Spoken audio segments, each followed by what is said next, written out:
Hi, I'm Miss Hearn. If you like this video, please give it a thumbs up. That will help other students to find the video. You can also subscribe to my channel, Miss Hearn Mathematics, for more math videos. One way you can think of a sequence is, other than just a list of numbers, is you can think of it as a function where the domain of the function is all of the positive integers, or in other words, natural numbers. So you can see here a visualization of that. So if we have some sequence of values, like let's look at this first graph here. So maybe the first value is 1, the second value is 1.5, the third value looks like it's maybe 1.6 or something. So all the y values, the outputs, are the terms of the sequence. And the inputs are the natural numbers, 1, 2, 3, 4, and 5.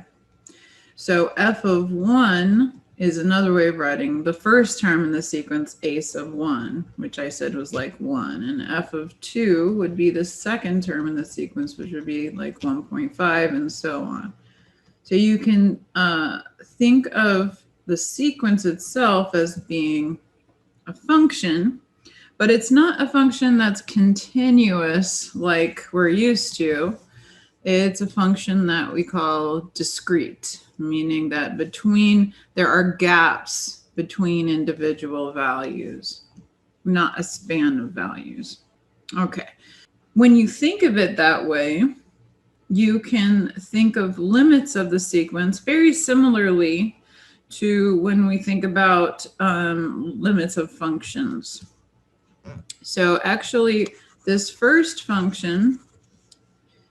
sequence is defined by the function square root of n. So we can compare it to the graph of the square root of x. So the graph of the square root of x goes through 1, 1, it goes through 4, 2, and so on. And when we say the limit as x approaches infinity of the square root of x, we would say that there is no limit. It's unbounded. It just keeps getting larger and larger and larger. And so we would say the same thing for the sequence a sub n equals the square root of n. So if I asked you for the limit as n goes to infinity of a sub n, there isn't one. Does not exist. It's unbounded. It just keeps getting larger and larger as we plug in larger values for n.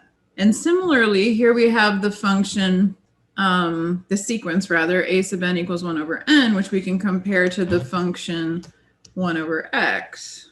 So if I graph the function f of x equals 1 over x, and I talk about the limit, we're talking about the right end behavior if we talk about the limit as x goes to infinity of 1 over x. And we know that that's getting very close to 0, as close as we want. So for example, if I said I want the outputs to be within 1/1,000,000th of 0, you could find an x value that would make that happen so that anything beyond that x value would be within 1/1,000,000th of 0.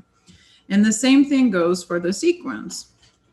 In particular, if you took n to be 1,001 or bigger, every fraction in the sequence after that would be within 1/1,000,000th of 0. So we can think of limits of sequences just the same way we think of limits of functions. And in fact, we define the limit of a sequence to be in much the same way that we define a limit to infinity. So to say that a function converges means beyond to a certain value, means beyond some point, beyond some value of the x-axis, this function is going to be within a certain neighborhood of that value L, the limiting value. Well, the same thing goes for sequences. It's just that the domain is integers. So to say that a sequence converges is the same definition that we use, you'll notice, when we talk about a function converging as x goes to infinity. So I'm not going to spend a lot of time sorting out all of that. But what we are going to practice is how to tell if the function, or rather the sequence, converges or diverges as n goes to positive or negative infinity. Okay, so you can see this graph up here. Imagine that it was a continuous function and it's getting closer and closer, staying within a certain distance of L the farther we get along the x-axis. So it's converging. On the other hand, maybe this function sequence, think of it as a function, it just keeps going down and down and down. So it's diverging towards negative infinity. And then this sequence, it's going up, up, up. It's diverging towards positive infinity. Okay, what do you think based on that? What do you think about this function, which is the sequence a sub n equals, actually, let's change this. Let's make this the sequence a sub n equals 1 over n squared, which would look something like this. Do you think it converges or diverges? Yeah, as we take the limit as n goes to infinity of 1 over n squared, that's the same thing as taking the limit as x goes to infinity of 1 over x squared, and that's going to go to 0. And you can see that each of these terms of the sequence is getting closer and closer to 0. Since everything's kind of analogous to functions, it makes sense that we would have all the same rules for limits of sequences as we did for limits of functions. So for example, the limit of the sum is the sum of the limits. The limit of the difference is the difference of the limits. If you take the limit of a sequence that's a constant times each term of the sequence, then it's the constant times the limit of the terms of the sequence. If you take the limit of a product of a sequence, it's the product of the limits. And same thing for quotient, as long as the denominator isn't 0 or isn't approaching 0. Okay, so we can use our intuitive understanding of limits to infinity to work through these problems. Theorem 4 is just basically telling you that you can think of a function that's continuous and how it behaves when you're thinking of the sequence, even though its domain is just integer. So basically just what I've been saying, summarized in a theorem. Okay, so in this question, it says use the rules for limits and finish each of these limits. So we have the limit as n goes to infinity. Let me zoom in a little bit. For part A, we have the limit as n approaches infinity of negative 1 over n. So you can see we've already started to work out the limit by thinking of this as this negative as a coefficient -1. We can bring that out of the limit. And then what's the limit as n goes to infinity of 1 over n going to be? 0, good. So we have -1 times 0 is 0. Okay, in the next part, part B, we have the limit as n goes to infinity of n minus 1 over n. They've divided each term by n, getting 1 minus 1 over n. And then using the rules of limits, they broke it apart. Limit as n goes to infinity of 1 minus limit as n goes to infinity of 1 over n. We know the limit of a constant is that constant. The limit of 1 over n is 0, as we just said. So we get 1 minus 0, which is 1. Okay, in the next one, part C, we have the limit as n goes to infinity of 5 over n squared.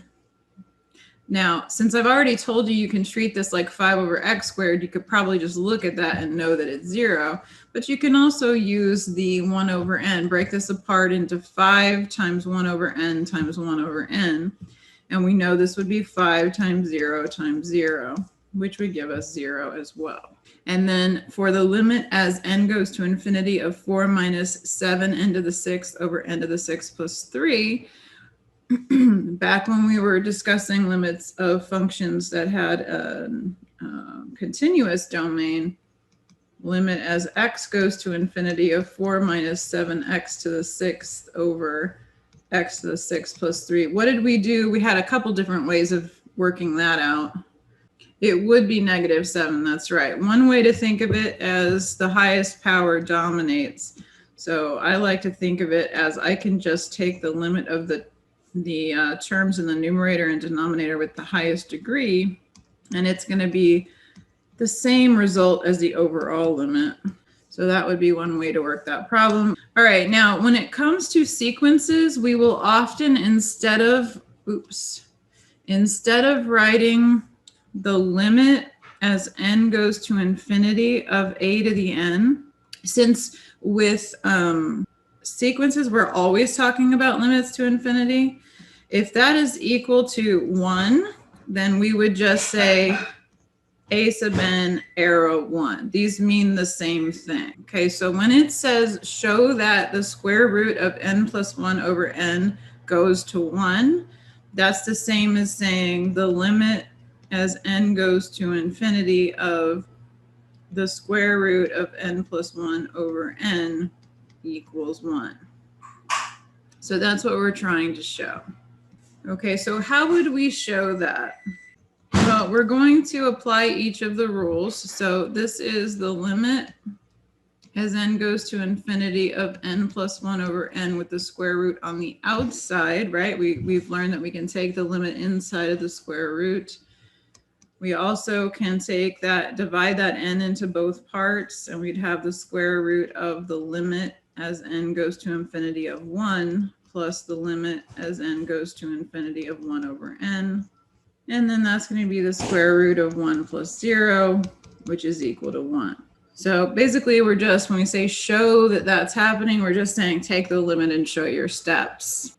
Okay, the properties of limits. Here's another example. It says determine if the sequence a sub n equals natural log of n over n converges. And that's what we're going to do in the next video. I hope you found this video helpful. If you did, please give it a thumbs up. That will help other students to find the video. You can also subscribe to my channel, Miss Earn Mathematics, for more math videos.